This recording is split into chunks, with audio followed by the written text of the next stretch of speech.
Welcome back to the Transplanting Podcast, where we had just finished part 1 and welcoming you back to part 2 with Brynn Tannehill.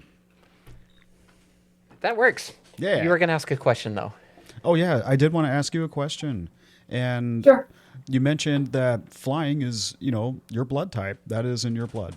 And I'm going to show my naivety here, but why the Army and Navy and not the Air Force? So the really short version is that the Navy, at the Naval Academy, a couple of years before I went there, the last pilot billet available went later in the class rankings than at the Air Force Academy. Oh, okay. So I was trying to maximize the odds that I would get a pilot billet. Yes. And if it just was in that branch, then so be it. Yep. I was kind of agnostic. And then the reason I went the Army National Guard was because getting flying billets as part of the Naval Reserve is almost impossible, whereas there's plenty of National Guard flying billets. And they're flying Blackhawks, so awesome. That is your wheelhouse. Checked all the marks. Yeah, wonderful.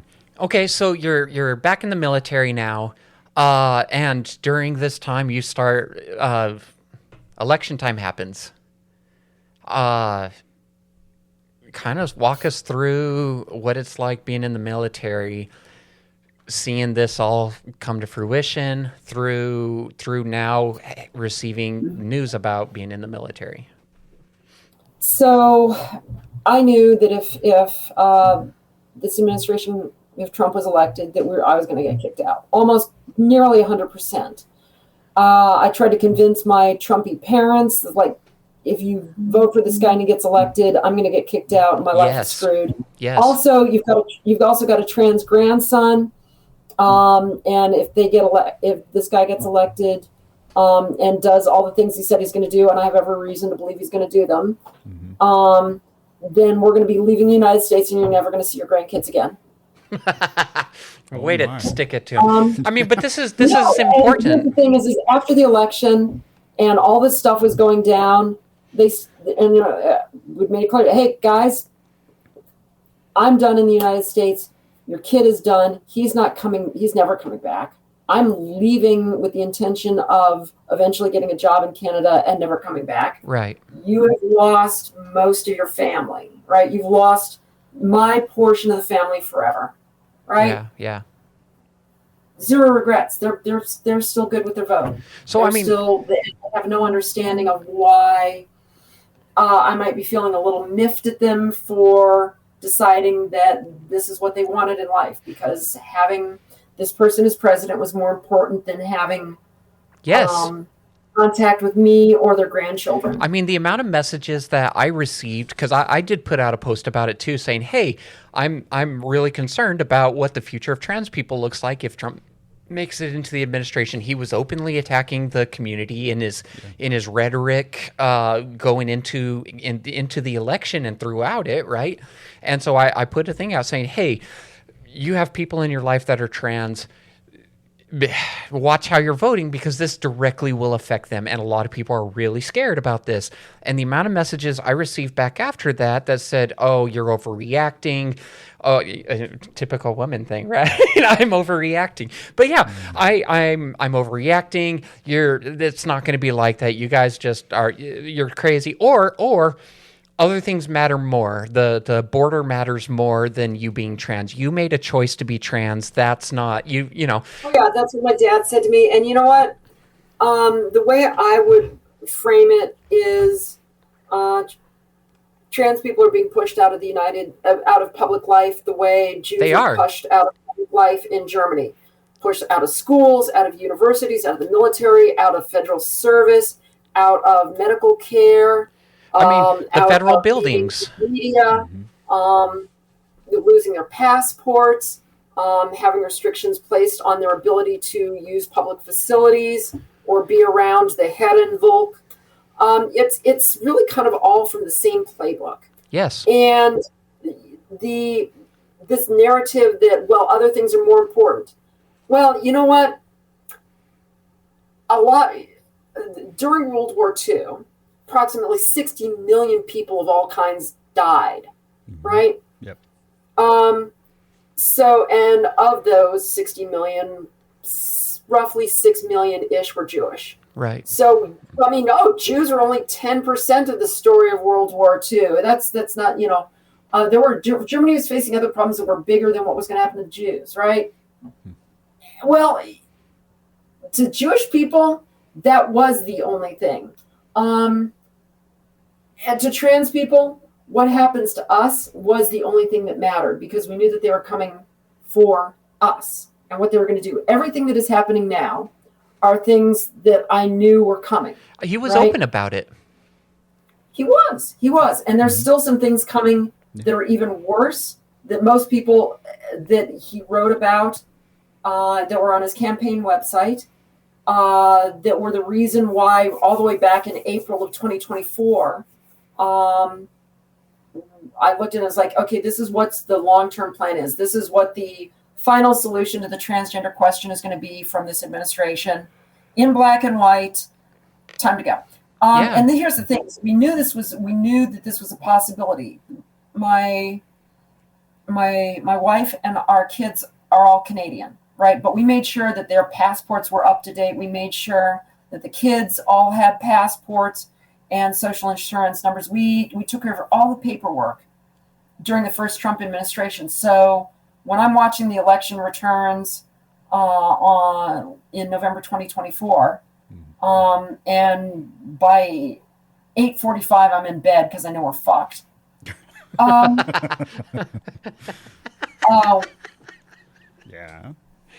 And the next morning it was, all right, what's the plan to get out of the United States? We knew what we need to do. We did all the paperwork. Now we have to focus on selling the house, acquiring another house, immigration. What are the steps? But right? you didn't think that was an overreaction to just go, hey, he made it, let's get the hell out of here?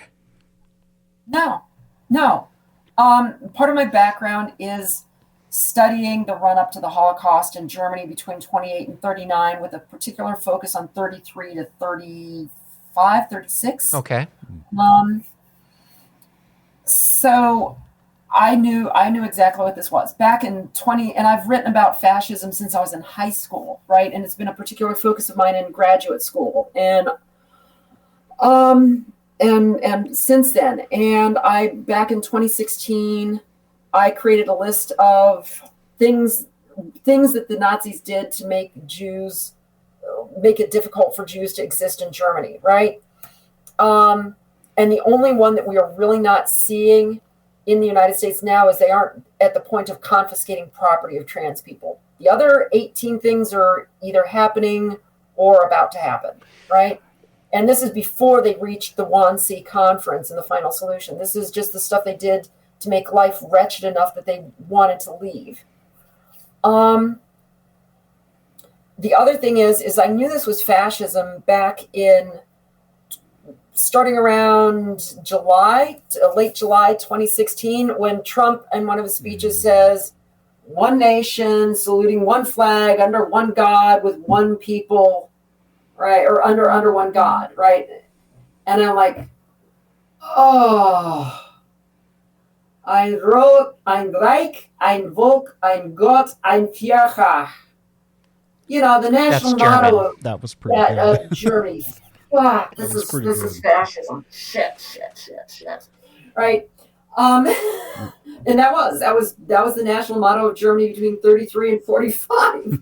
And here's Trump very, very closely paraphrasing it in his speeches. And it wasn't just one time. The first time I heard it, went, oh. And then the next time I heard it, I was like, yeah, that wasn't a mistake. This is absolutely 100% classical, undeniable fascism.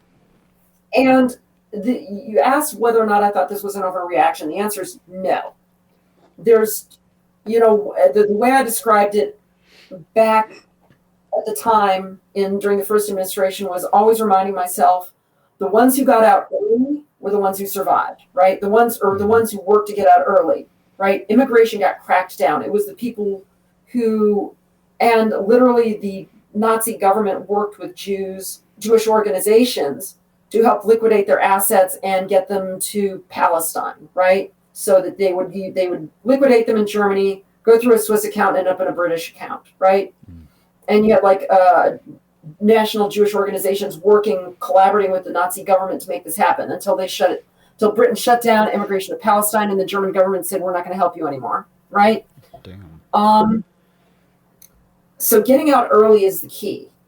There's another quote by Billy Wilder, Jewish Hollywood producer. He made Some Like It Hot. And I keep coming back to this quote because it's brutal. All right. But it's true. The optimists all died in the gas chambers. The pessimists got killed in Beverly Hills. Oh my God. And that's a hell of a takeaway.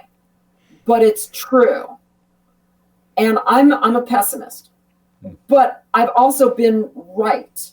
And I've got people who criticized me for being a pessimist 8 years ago, now coming back to me and saying, I'm sorry, right? You were right. And one of the people who was most critical of me for being a pessimist, beat me to getting out of the United States. They're in Portugal. So no, I don't think it was premature. I don't think it was reactionary. I think it was well considered, and it was something we thought about a lot. And that I think I've been backed up with all of my previous predictions.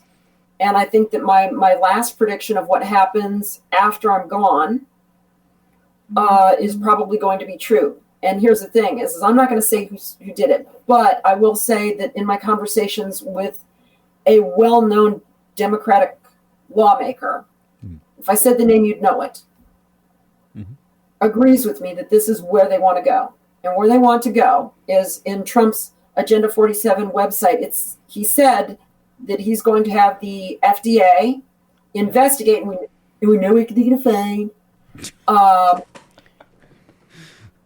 that taking HRT makes transgender people aggressive, violent, delusional, crazy. They've already said that. Yeah.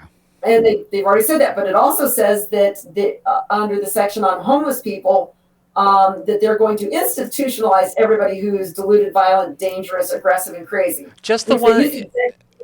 It was to describe trans people as they do to describe the people that they want to forcibly institutionalize in a different section.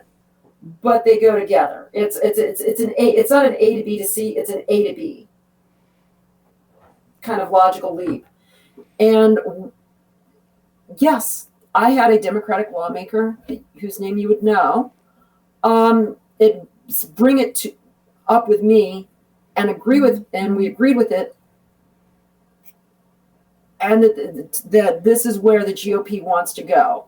Democrats know this is where the GOP wants to go, but they're also not willing to say it out loud because when I say it, people think I'm nuts, right? Well, when you talk about Nazism, there's so much cognitive dissonance that kicks in for a lot of people. You know, because people have used Hitler or Nazi or Germany, you know, these terms for a while to just talk about other people. Oh, you want to do that? You're a fucking Nazi. Oh, you want to do that? You're a communist. You know, and these words are used a lot. Boy Who Cried Wolf. There's definitely some Boy Who Cried Wolf's stuff. It's made people immune to it, where they there's one person online who writes some really good stuff, but they're always, Trump is bad and horrible, and here's all the reasons why they're horrible, but you can't call them fascist, like, because you wrecked the power of calling somebody a fascist. You know, George Bush, terrible president, not a fascist. I have zero doubt in my mind that if Bush legitimately lost the 2004 election, right? It was, you know, if the results of the 2020 election had happened in 2004, right? Bush would have said, yep, concession speech, congratulations, right? You know, I've reached on my opponent, we're going to have a smooth transition. Yeah. Right? That's If somebody's willing to hand over power like that in an election, that's not fascist. Right. He never was a fascist, but a lot of people wanted to throw the term fascist around. Right. Now that we're actually confronting an actual, honest to goodness, fascist movement. Wannabe dictator. Self-named wannabe dictator.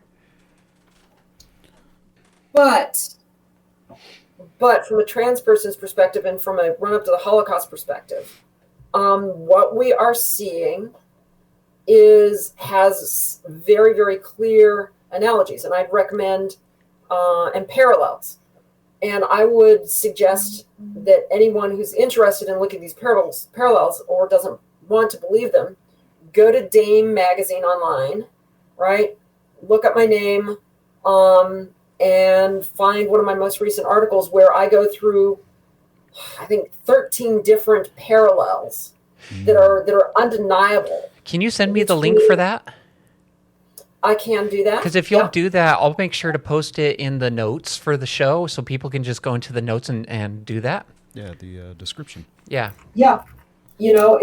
And so if people don't want to believe, if they want to stay and fight, great, good for them. If it makes you feel better, whatever. And I'm putting it in the chat. But I see what I see. I've done the analysis. It would be very, very difficult to convince me otherwise what is happening or how to interpret what is happening.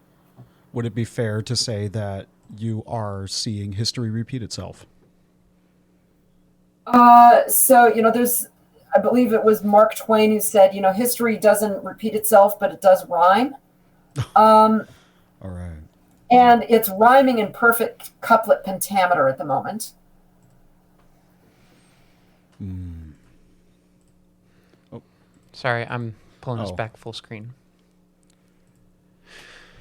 Okay, so Trump makes it to presidency. You start making plans. Hey, we need to have a route, which honestly, I think being prepared is a great thing, anyways, regardless of the circumstances and or the end result. I think having the plan is always a good thing. But you then go from then until now. I mean, now we're in November, right? So during this time, you've had to deal with the Trump presidency while being a member of the military, correct? So what's that process been like? What's happened and how has it affected you? So the short version is I was lucky to be in the California National Guard, and they shielded me as long as they could until they couldn't anymore. And when they couldn't anymore, I got read the script and told you're being investigated for being trans. Oh, it wasn't just you're discharged. It was you're being investigated. You're going to be removed from the service, right? Yeah. You're going to, and basically, it's best for all concerned if you don't come to drill anymore. Shit. All right. Administrative. No more flying. I can't get my annual flight physical done. I'm done. That was it. It was 1 week in October. I got read a script, told go home. You can come back if you want, but probably better if you don't, because the rules are passing say that I would have to shave my head and wear different uniforms, and I would have to correct anyone who uses female pronouns with me, right? And that would just be really awkward since 90% of the unit has no idea. Would they make you wear a binder? No, but that would be really, really weird for me to be wandering around. I'm not shaving my head. That's how you punish women in a lot of society. Yes, I won't either. And being trying to pass myself off as sir with boobs and a hoo-hoo.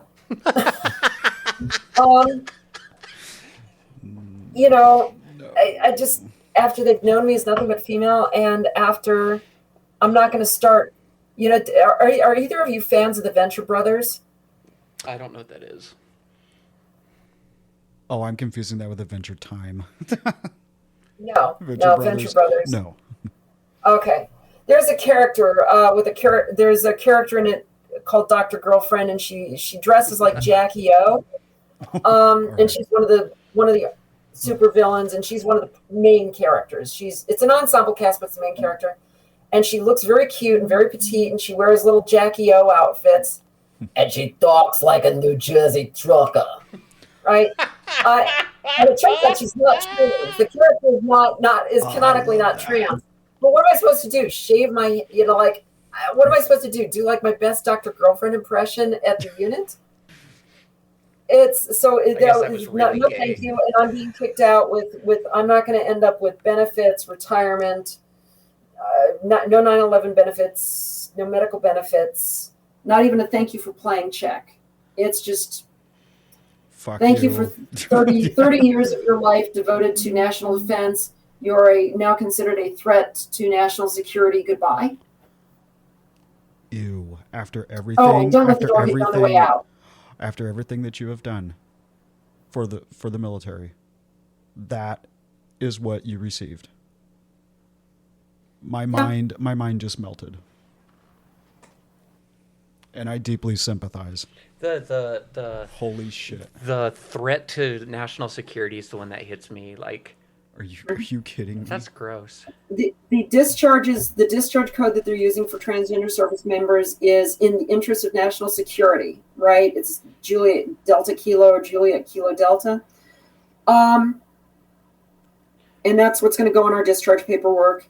And usually that code is reserved for somebody that's been like giving top secret stuff to the Chinese or the Russians or something, right? Or people who find out that they're communists or have been doing wildly inappropriate things, right?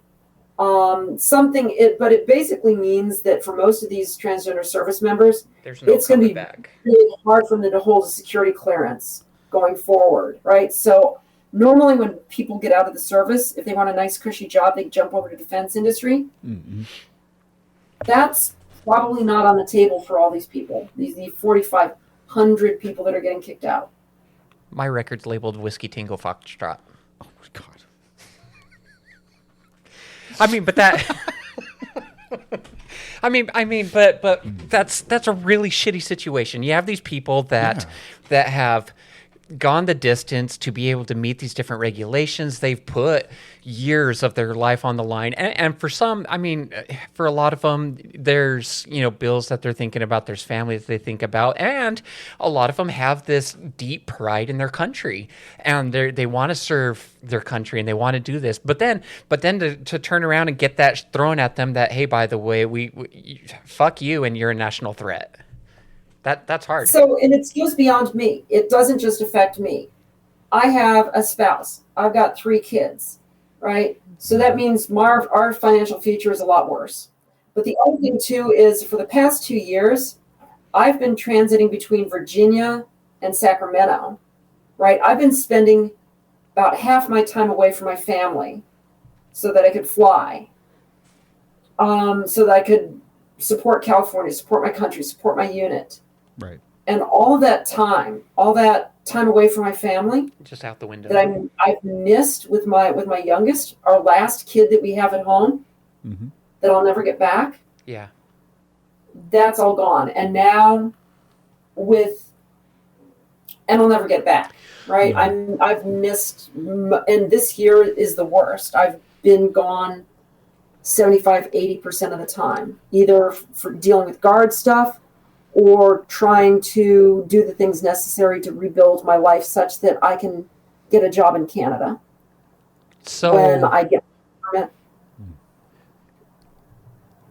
My kids and my wife have paid the price for this. They made sacrifices so that I could support my country, support my state, get my flight hours, do something useful to society. They did. And it wasn't just an FU to me. It was an FU to them. Yes. Sure. So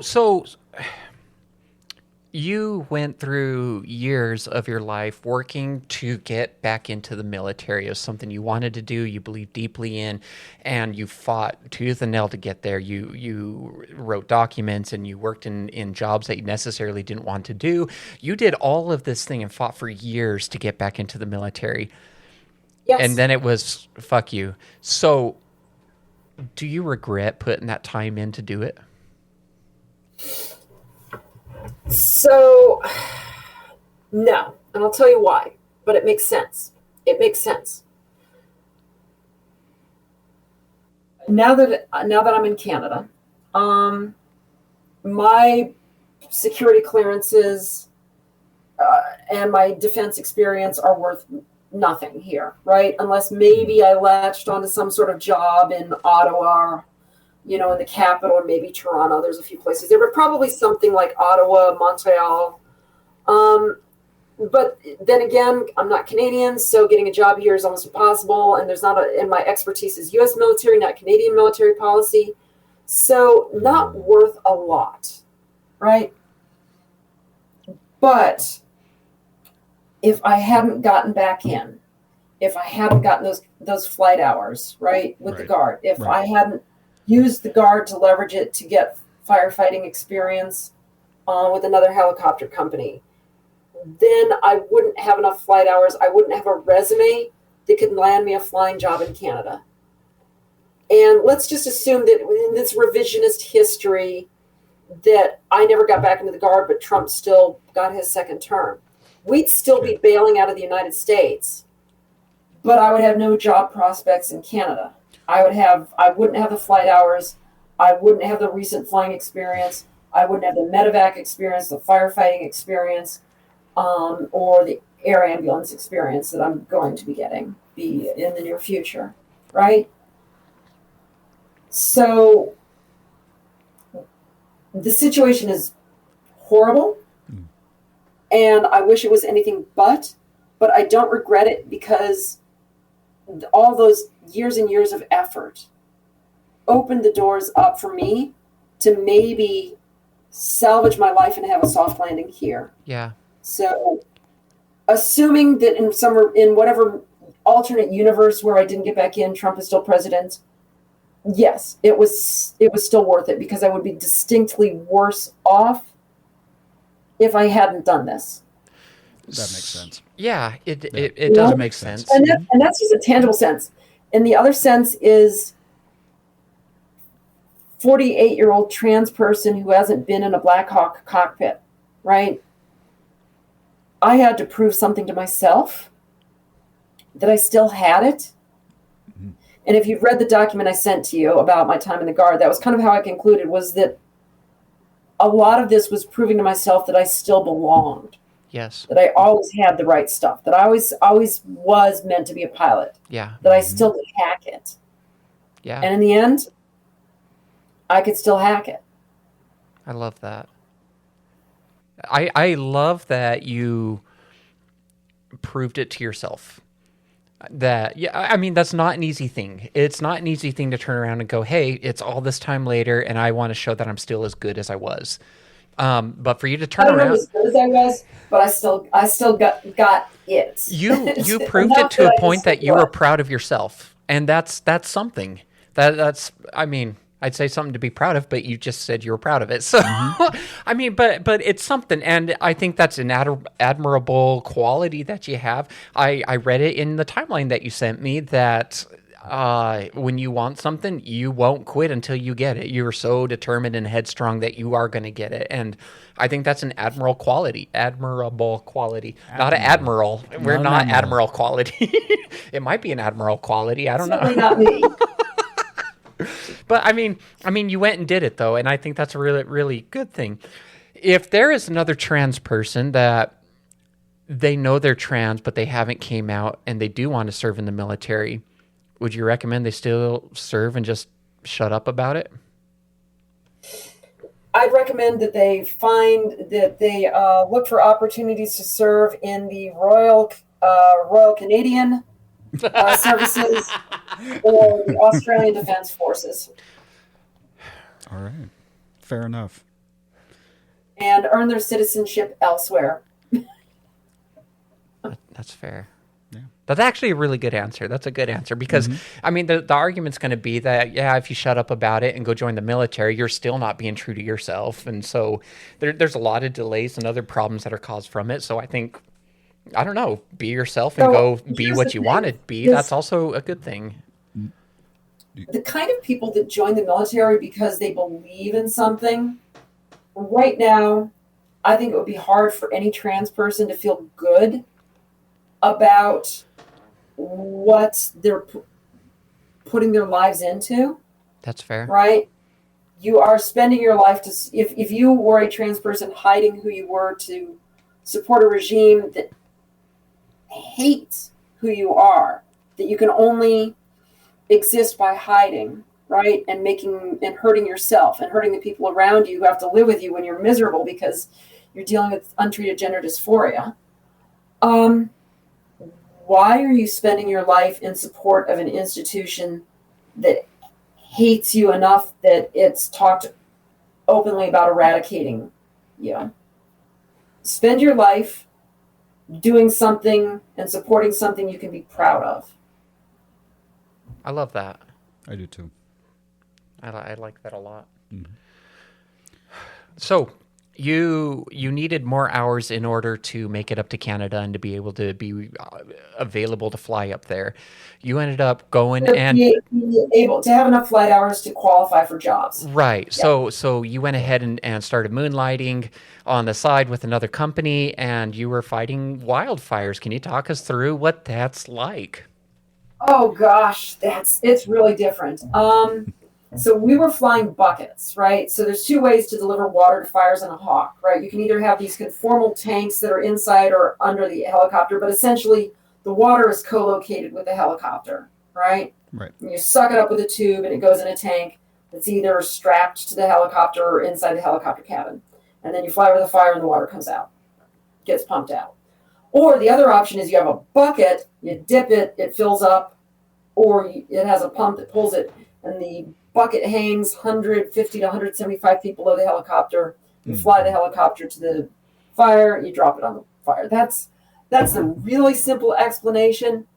The less simple explanation is when you get a 4,000, 5,000, 6,000 pound bucket of water at high altitude underneath a helicopter flying at the absolute edge of what its engines can handle. And you get pendulum motion. You're trying to make the aircraft do something that the Sikorsky engineers never imagined in the late 60s, early 70s when they were designing this thing, right? You're taking the aircraft consistently to the end of the envelope of what it can do aerodynamically.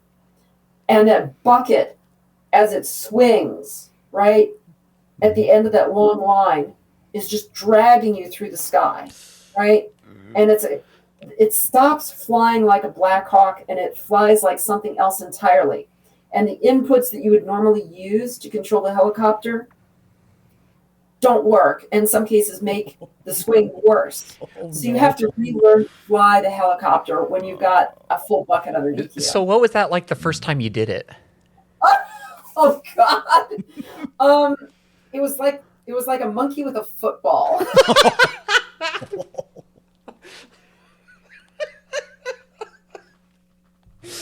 A monkey with a football.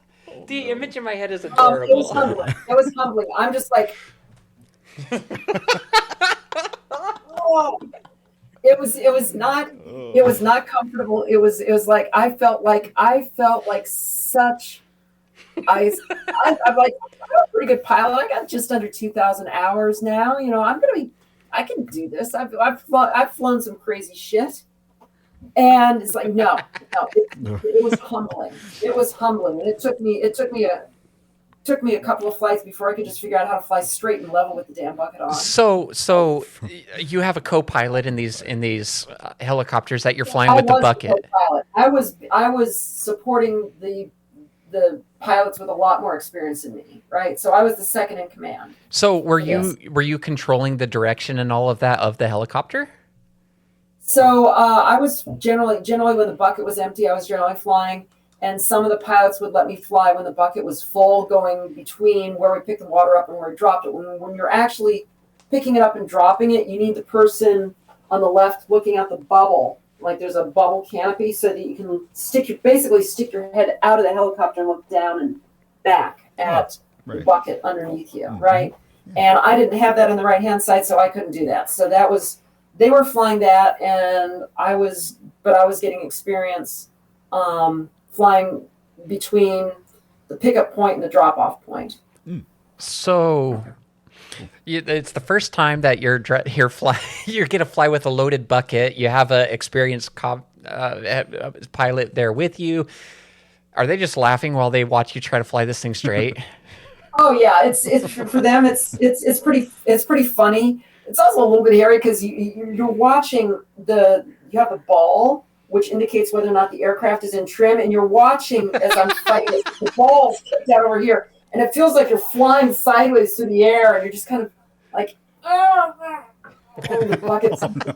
Oh no! It's and then you're just like, and it's frustrating too because you've got 1,500, 2,000 hours of flying this, and the control what the control inputs are supposed to do, but the control inputs don't do what all of your experience says they're going to do, and it does something else entirely because that bucket is pulling you somewhere. So you're really learning to refly the helicopters, and they can give you a little bit of input, like, okay, a little less collective. Okay, if you slow down, that'll bring the bucket out in front. So little backstick, a little less collective, get the bucket out in front of you to reduce the dust emissions. Okay, but learning to do it consistently and trim and smoothly, that just takes repetition. Yeah. From like riding a bike to a unicycle. I mean, that's fair. I was going to ask if, like, when you go back to flying a regular helicopter, all of a sudden you're like, oh, shit, we took off because you're trying to overcorrect. No. To use your analogy, it's like going from riding a bike to a unicycle, except imagine that you've got like a pole over your shoulders and you've got a pair of full water jugs on the pole. On one side. And the jugs are sloshing. They're only half full. So they kind of slosh and the water is. And it's dragging you around and you're trying to stay balanced. It's entertaining. I feel like that could be part of like a Pixar film where he shows the helicopter and he's like, whoa! And over here, just whoa! Back across. I suppose so, yeah. Okay, here's another question I had, right? You got this big-ass bucket. When you take a bowl and set it on set it in a bathtub, the bowl doesn't sink, it floats. So how do you get the bucket down? So the bucket has a hole in the bottom, and the bucket also weighs 600 pounds. 600 pounds or not, I mean, air displacement will still make it float. But no, there's a hole in the bottom, a hole in the top. You stick it down, and in the water, and it will sink down underneath the water. Right? And you close the valve, you pick it up, you submerge it, you pick it up, and as you pick it up, the valve is electrical, right? And so you can control how much water is in the bucket as you come up by partially opening the valve, metering it, right? And that control lets water out as you come up, so that you don't pick up more water than the engines can handle. Why don't they just build the bucket to not be more than the helicopter can take? If they go, the helicopter can pick up 70,000. That's a good question. Is on a nice, cool day, right? On a cool day and at a low altitude, the helicopter can pick up a completely full bucket, right? But as it gets hotter, as it gets a little more humid, that's right. And as you get to a higher altitude, the amount of water that the helicopter can pick up goes down. Right? As density altitude increases, and this is a pilot thing. Oh, it makes sense. It's called density altitude, and density altitude kind of measures how thin is the air compared to some reference point, right? Sea level on a normal day, right? Right. Because the in the ocean versus the mountains, the air is going to be different. So that makes sense. And it's thinner. As you go up in altitude, the air gets thinner. As the air gets thinner, the blades produce less lift. The engines run hotter, right? So you start getting limited how much you can lift as you get hotter and higher. And that's why. So you can't. Wait. If normally you can fill the bucket up all the way when you're at sea level, right? You can only fill it up maybe halfway or maybe 2/3 of the way at 10,000 feet, and you're going to get maybe half that at 12,000 feet. When you go over a fire, does the air get thicker again? No. Remember, it's hot, right? Hotter is less dense. True. So as the heat, but if that's the case, then the higher you go, wouldn't the aircraft fly better? No, because that's opposite. As you go higher altitude, it's all about density, and the two things that are really controlling density are altitude, yes, and heat, right?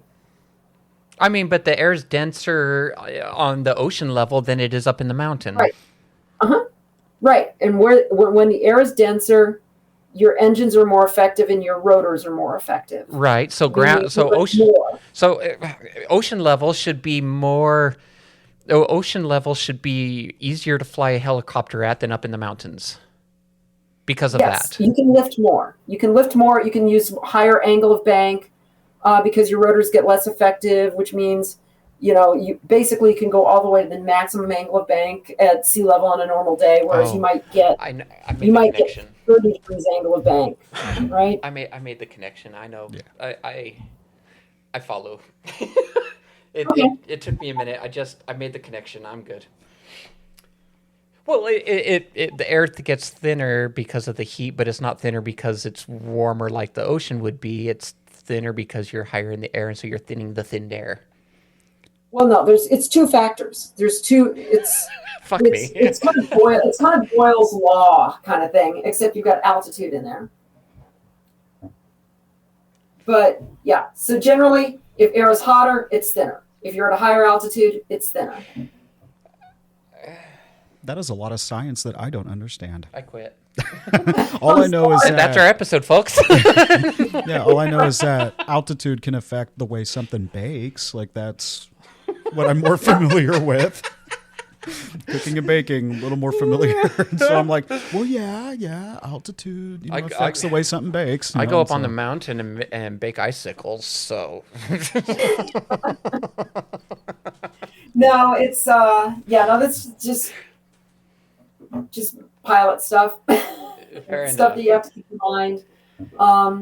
Okay, so you've gone through the experience. You've picked up buckets.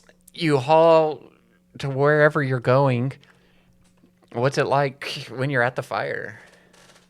So it really depends on the fire. Sometimes there's people on the ground that are telling you where to put it. Sometimes you've almost always got somebody overhead in another aircraft that's monitoring and telling you that's coordinating between. Coordinating. So you've got air attack over you. That's you're talking to them and they're talking to control, and they're telling you, hey, we want you to work with Division Alpha and be working in the north slope of wherever. And they'll either tell you if there's nobody on the ground that you're working directly with. They'll tell you just work the north slope near the ranch, right? Okay. Or if there's somebody on the ground who's like, hey, you're going to contact Rancho Murrieta Actual, or then name somebody that we're supposed to do, and you're talk to them on air to ground primary, air to ground secondary. Okay, so you know what radio frequencies, because you go in with a radio card that tells you what frequencies are going to be used to talk to what people. Yeah. Right. And so you'll go up to air to ground primary or secondary. Hey, Rancho Murrieta Actual. This is this is 80 Bravo Hotel. We're on station. We got a full bucket. We got an hour and 30 minutes left on station. What do you got for us? And I say, hey, we're here. We're gonna put down a strobe, or we've got down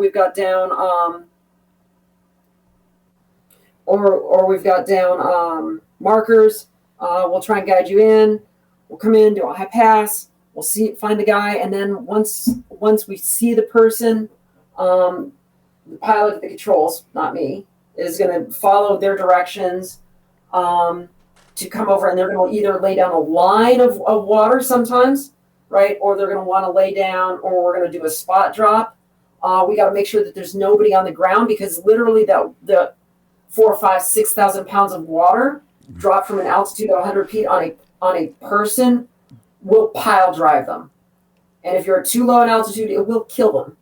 It's like dropping a Ford F-150 on somebody, right? Sure. That's a hell of an image. Honestly, though, probably the best thing that happens with the F-150.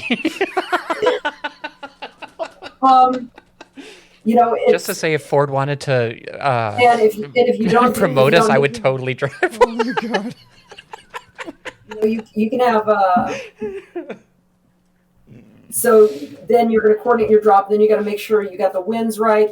The job of the SIC is mostly just to monitor the instruments, particularly when you're picking up the water and coming in for drops. You're making sure that you're not over torquing the aircraft or not over temping the engines, right?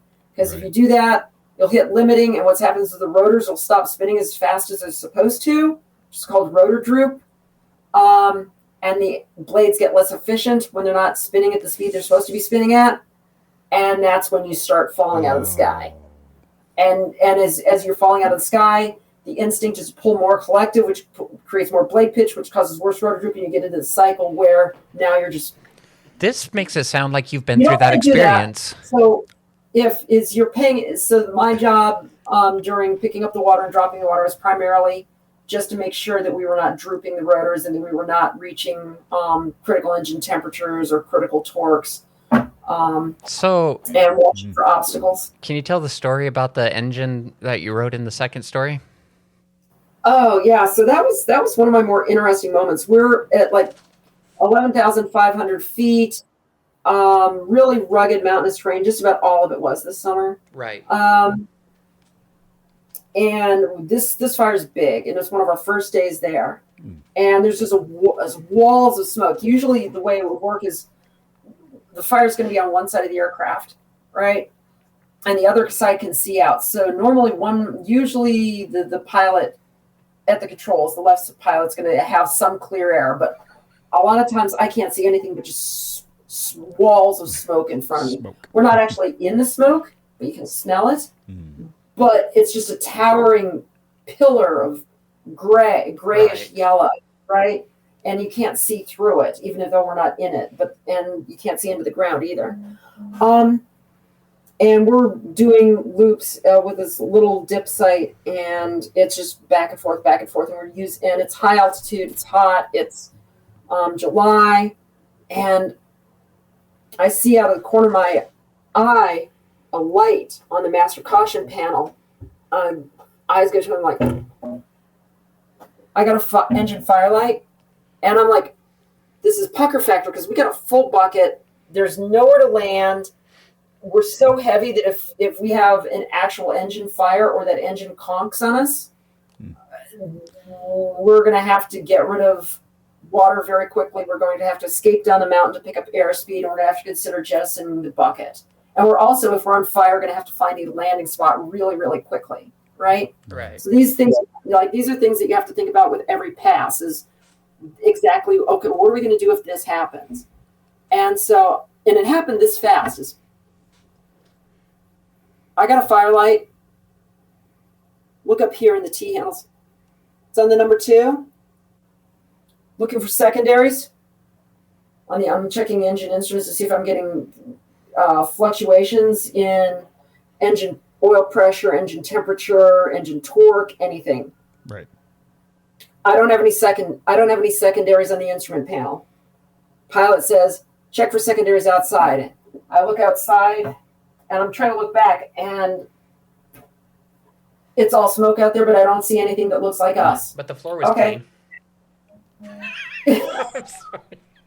Well, I need a new change of drills, but here's the thing: is it all happened very calmly, but at the same time, there's definitely a pucker factor, right? Right. And that firelight stayed on for 30 seconds, and then it came back on later. And I don't want to go into what I think was happening engineering wise, but that's kind of the beauty of the military, is that it teaches you to take a situation that is a there's your major pucker factor to it, and you just respond calmly.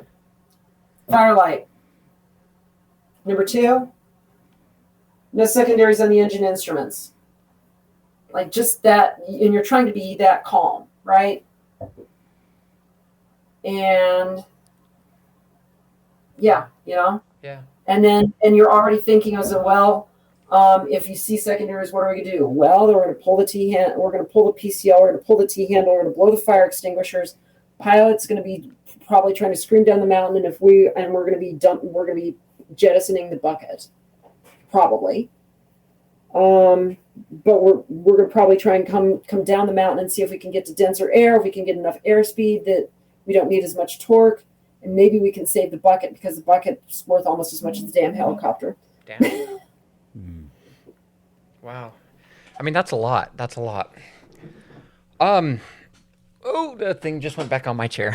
I just about ended up backwards in my chair. I have no idea how interesting these pilot stories are, but no, it's interesting to me. This is stuff that like your everyday average Joe doesn't. They're not involved with. They're not seeing this stuff all the time. I don't know anyone that flies a fucking Black Hawk. Like this is cool. This is cool. So we're getting close on time here, but did you have any part in the California fires? All of that? The funny thing is that all the firefighting I was doing this summer was outside of California. I did some stuff in California, but it was utility work. Okay. Right? Power lines. Yeah. Right? Supporting power line installation and tear down. Were you driving the saws? No. No. Have you seen those videos? No, I haven't seen that. They got these saw blades, as bit whatever, and they got like 8 of them stacked on top of each other, and they just go down the side of the power lines and just chop the fuck out of all the trees to clear the sides of the power lines. So typically we were hauling equipment up and down sides of mountains for the helicopter crews. Right. Right. And we also did a little bit of pole setting. Yeah. Where literally they dig the hole, you pick up the pole, and you try and lower it into the hole. Right. Right. That takes a really delicate touch. I was not the one flying that, but it was interesting to see that. But no, I flew in Utah, Wyoming, Idaho, Washington, and Oregon. Yeah. Very cool. You have lived just an extraordinary life. I mean, you've done so much, and it's really cool things that not everybody gets to do. I mean, this is special that you've gotten to do these kind of things. It's special that you were part of writing language of an executive order. Like, nobody gets to do that shit. Like, this is really cool. This has been special for me to see you come on and get to hear this story. You wrote books. More accomplished, more professionally credentialed. I think they're more impressive. But well, they can come on and talk about their shit too. I mean, but this is really cool. I've really enjoyed getting to hear all of this. It was nice meeting you the other day. Like, yeah, I really enjoyed that. I mean, damn, you've done so much. You were working with the different organizations in the military, trying to help trans people. You've wrote books trying to help trans people. I mean, you've just done so much for people around you, plus got to live just this kick-ass life. And I'm in awe. Like you're really just, I don't know, you're a special person. Thank you. If you also have put yourself out there in a big way, though. You have written books and you've done a lot of different things, and specifically around transitioning for yourself. If there was something, you have a kid that's scared to transition, they want to, or whatever, what would you say to them? Just never mind the politics. What would you say to them about them? Oh God. And same thing I'd tell every trans person is, if you can find a way out of the United States, find a way out of the United States. Fair enough. It's not safe. I wish I could give some uplifting, inspirational message to trans youth the way I used to. I can't do that. I think that at this point, the best thing they can do is to find a way out of the United States and don't come back until things are changed, and to try and plan for a life not in the United States. Yeah. It's not safe here now. It's going to get a lot less safe over the next 3 years. Yeah. And I don't know that it will be safe again in my lifetime. That's valid. Very valid. Thank you so much for making time to come on this. This has just been really special for me. I really appreciate it. And by the way, I'm going to back up and say that's exactly the message I've been giving my non-binary niece. Yeah. Who wants to go study at University of Victoria. Very nice. You have some books that are out there. If people want to support you, how do they go about doing that? So you can find them all on Amazon. I have Everything You Ever Want to Know About Trans, But Afraid to Ask. It's a bit dated now, but it's still got a lot of the basics there. You can find it in paperback or Kindle. You can find American Fascism, How the GOP is Subverting Democracy. You can find that in audiobook form. If you look everywhere but other places that aren't Amazon, we're still trying to get the audiobook up on Amazon, but you can get it digitally or electronic or in paperback from Amazon. You also have My Child Told Me They're Trans, What Do I Do? Parents Q&A Guide. That was written by a bunch of people. I just kind of served as the editor for that. But my wife did write her experiences with our trans son. And you can find that on Amazon as well through Jessica Kingsley Publishing. Can you send me links for those? It doesn't have to be right now. Just send me an email, whatever, with them. But yeah, I will make sure to put those in the notes. So yeah, again, thank you so much for coming on here and sharing your just amazing life. It's just your life as far as you're concerned, but for me, like, this is really an amazing story, and I've really enjoyed this conversation. And also, thanks for giving us so much time to just sit and talk about all of this.